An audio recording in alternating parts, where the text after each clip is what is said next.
হ্যাঁ, এটাই বাস্তব, এটাই আমার জীবন, এভাবেই আমাকে চলতে হবে।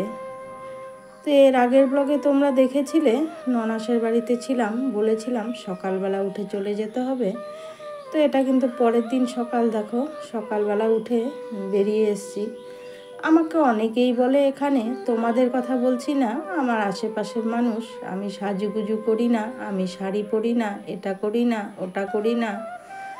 তো হ্যাঁ, বয়স তো হয়ে গেছে, বুড়িকে তো বুড়িই লাগবে। তো এখানে দেখো বেরিয়ে গেলাম, তো আমার ভাগনা বউ ঝাড়ু দিচ্ছিল, সেটা একটু তুলে নিলাম, কথা বলছিলাম আর কি, আসি বলে বলছিলাম, তখন তোমাদেরকে বলছিল সবাই আমার মামির পাশে থেকো, আমার মামি এখন চলে যাচ্ছে।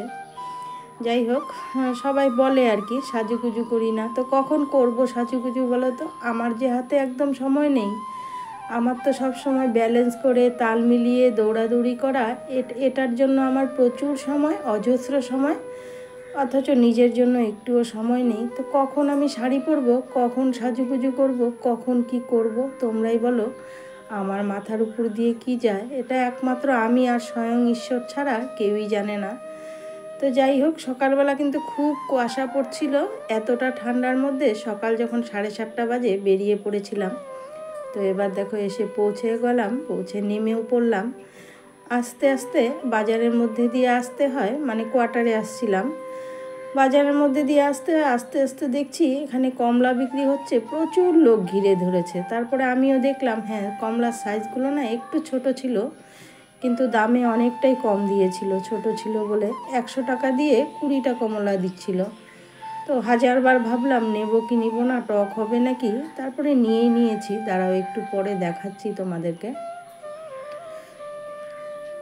তো বন্ধুরা, একটু দেখতেই পেলে যে জাস্ট ঘরে ঢুকলাম, ঘরে ঢুকে আমি কিন্তু এখনও চেঞ্জও করি নেই, শুধু পায়ে জল দিলাম, হাত দুটো ধুলাম সাবান দিয়ে, পাটা ধুলাম, পাটা ধুয়ে তাড়াতাড়ি তোমাদের দাদাভাই ব্রেকফাস্টটা বসিয়ে দিলাম, দেখতেই পেলে।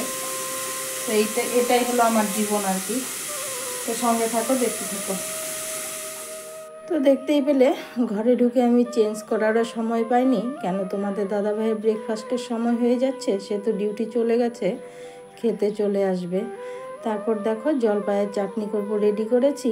আমি কিন্তু ব্রেকফাস্টটা বানাতে বানাতে সুব্রত দাদাভাইয়ের, তোমরা অনেকেই জানো সুব্রত অর্চনার রান্নাঘর, সেই দাদাভাই জলপাইয়ের আচার মানে জলপাইয়ের টক করেছিল, সেটা দেখেছি। দেখতে দেখতে আমার মনে হলো, আরে আমার ঘরেও তো কটা জলপাই আছে, আজ তো শনিবার, তাহলে আমিও একটু টক বানিয়ে নিই। তার জন্য ওই জলপাইটা দেখালাম, তখনই কেটে নিয়েছি। তোমরা ভিডিওটা দেখতে থাকো। তো কাছে দূরে, দেশ ও দেশের বাহিরে আমার সমস্ত আত্মার আপন মানুষগুলো কেমন আছো? আশা করি সবাই ভালো আছো। আমিও তোমাদের আশীর্বাদে, ভালোবাসায়, দোয়ায় মোটামুটি ভালোই আছি, তেমন কোনো ভালো নেই। ওই যে আমার ছুটোছুটির পালা, একদম হাঁপিয়ে উঠেছি, আর পারছি না, এখন তো বয়স হয়েছে বলো। তো কি করব, এভাবে তাল মিলিয়েই আমাকে চলতে হবে, যে কটা দিন আর বাঁচবো, আমি মেনেই নিয়েছি, ভেবেই নিয়েছি। তো এবারে দেখো শনিবার ছিল, এক এক করে রান্নাগুলো করে নিচ্ছিলাম। জলপাইয়ের টকটা করেছি তো ঠিকই, বলো তো কী হয়েছে, বসিয়ে দিয়েছি তো, তারপর না পোড়া লেগে গেছিলো গো। তো কি আর করা যাবে, ওভাবেই খেয়েছি। আর এই তো দেখো, আর কমলাগুলো যে এনেছিলাম তোমাদের সঙ্গে তাড়াহুড়ো করে দেখাতেই পারিনি, এই যে এখন দেখিয়ে দিলাম তোমাদেরকে। আবারও এক দুর্ঘটনার শিকার হলাম গো, মানে কি বলবো, এতটাই খারাপ লাগছে তোমাদের সঙ্গে, তোমরা ভিডিওটা দেখো, কথাটা বলতে থাকি। আমার নিজের এক কাকাতো ভাই, সেই কাকাতো ভাইয়ের ঘরে দুটো যমজ বাচ্চা হয়েছে। এই যে আমার ভাস্তা বউয়ের অসুস্থতার জন্য সেই কথাটা তোমাদের সঙ্গে শেয়ারই করতে পারিনি। তো দুটো যমজ বাচ্চা হয়েছে, তারও যেন 7 মাসে হয়ে গেছে গো। দুটো টুইন বেবি ছিল, যেভাবে ডক্টর বলেছিল সেভাবেই চলাফেরা করেছে, তা সত্ত্বেও 7 মাসেই পেন উঠে গেছে। হসপিটালে নিয়ে গেল, ডক্টর বলল এক্ষুনি সিজার করতে হবে। এই গত মঙ্গলবার দিনের ঘটনা কিন্তু এটা। তারপরে সিজার করেছে, সিজার করার পর একটা ছেলে একটা মেয়ে হয়েছে।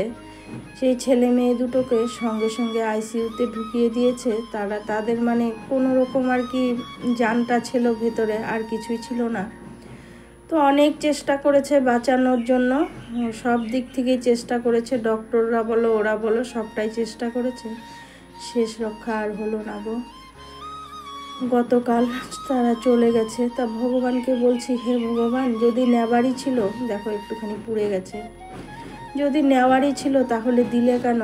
আর যদিও বা দিলে এত তাড়াহুড়ো করে পৃথিবীতে পাঠালে কেন? মানে 7 মাসেই হয়ে গেল আর কি, সেটাই বলছি। তো আবারও এক শোকের ছায়া নেমে পড়েছে আমার জীবনে, বলো সবার, মানে আমাদের রিলেটিভের সবার জীবনে। অনেক দিন হয়েছে বিয়ে হয়েছে আমার কাকাতো ভাইটার। তো এর আগেও একটা সন্তান হয়েছিল, কিন্তু দুঃখের বিষয় সেটারও নাকি মানুষের আকৃতি ছিল না গো।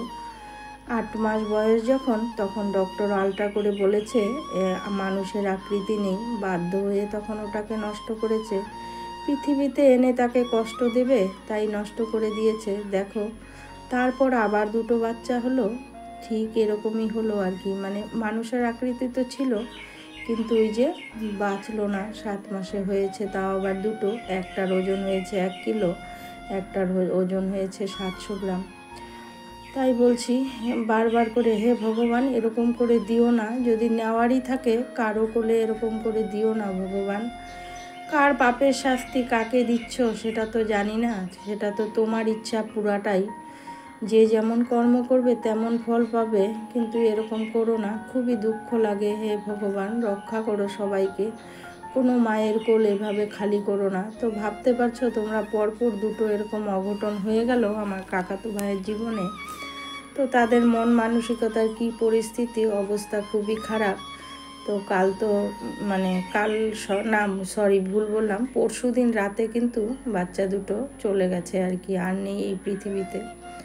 তারপর কালকে যত নিয়ম কাজ যা যা করার করেছে আর কি। তো আবারও একটা শোকের ছায়া নেমে পড়েছে। তো কি আর করব বলো, আমাদের হাতে তো কিছুই নেই। তাই এটা একটু করে তোমাদের সঙ্গে শেয়ার করে দিলাম। প্রত্যেকটা গর্ভবতী মাকে বলবো, তোমরা যখন প্রেগনেন্ট হবে তখন একটু সাবধানে চলাফেরা করো, একটু নিজের প্রতি খেয়াল রেখো, একটু গার্জেনরা যেটা বলবে সেটা মানার চেষ্টা করো। গার্জেনরা বাড়ির কখনো কিন্তু খারাপটা চায় না, ভালোটাই চায়। শুনেছি, আমি জানি না, আমি শুনেছি আমার কাকাতো ভাইয়ের বউ নাকি জবরদস্তি করে কাজকর্ম সব করতো। ওরা প্রচুর বড় লোক, ওদের কাজের লোকের অভাব নেই, কি বলবো, সমস্তটাই ওদের লোক আছে। তা সত্ত্বেও ও জবরদস্তি করে সব কাজগুলো করতো। না আমি এটা করব, ওটা করব। তো এটা করা তো ঠিক হয়নি বলো। এখন কি হলো, নিজের কপাল নিজে থাপড়াচ্ছে, তাই না বলো? ডক্টর বারবার বলে দিয়েছিল একদম বেড রেস্টে থাকতে, সে কিছুতেই মানেনি। শাশুড়ি মা, শ্বশুর, যারা যেটা বলেছে ও সবসময় উল্টোটাই করেছে। তো কেন করলো এরকম জানি না। তোমরা হয়তো ভাববে শনিবার আবার পেঁয়াজ দেখাচ্ছে কেন দিদিভাই, এটা পাশের বাড়িতে দেখতেই পেলে আগুন জ্বালাচ্ছিল। এর অনেক দিনের আগে আমি আন্তিক বাবার মা মিলি ব্লগার মিলি বোনকে দেখেছিলাম আমি কারো বাড়ি থেকে উনুনে বেগুন পুড়িয়ে এনেছে। তো সেই দিন থেকে আমি ভেবেছি আমিও তো কারো উনুনে পুড়িয়ে আনতে পারি। দেখো, ছোট ছোট বুদ্ধিগুলো কিন্তু অনেক সময় কাজে দেয় না, তাই না বলো?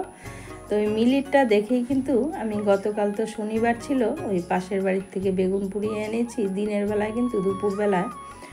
তারপর দেখতেই পেলে বেগুন পোড়াটাকে রেডি করে রেখে দিয়েছি। রেডি করে রেখে তারপরে দেখো ওই যে স্নান করে চলে এসেছি। কি ভিডিও করব বলো, আমার ছুটাছুটি দৌড়াদৌড়ি, একদম সময় পাই না। তার মাঝে তো আবার তোমাদেরকেও একটু ভালোবাসা দিতে হয় বলো। তো তোমাদেরকে ভালো করে গুছিয়ে বড় কমেন্ট করতে পারি না। একদম বিশ্বাস রেখো গো আমার উপর, আমি কখনো তোমাদেরকে ঢু মেরে যাই না। সময় না পেলে কিন্তু আমি ভিডিওতে ক্লিকই করি না। তো এটা কিন্তু রাতেবেলা বেগুন ভাজা করে নিয়েছি। আবার জানি না এতক্ষণ ধরে ধৈর্য সহকারে কে বা কারা আমার ভিডিওটা দেখছো, সবার জন্য রইল অন্তর থেকে অনেক ভালোবাসা। তো দেখো, বাসের বাড়ির বাচ্চাটা পড়াশোনা করছিল, একটুখানি তুলে দিয়েছি। তো সবাই ভালো থেকো, সবাই সুস্থ থেকো। দেখা হচ্ছে দ্বিতীয় দিন দ্বিতীয় কোনো ব্লগে, আর ওটা কিন্তু কাকিমা হয়।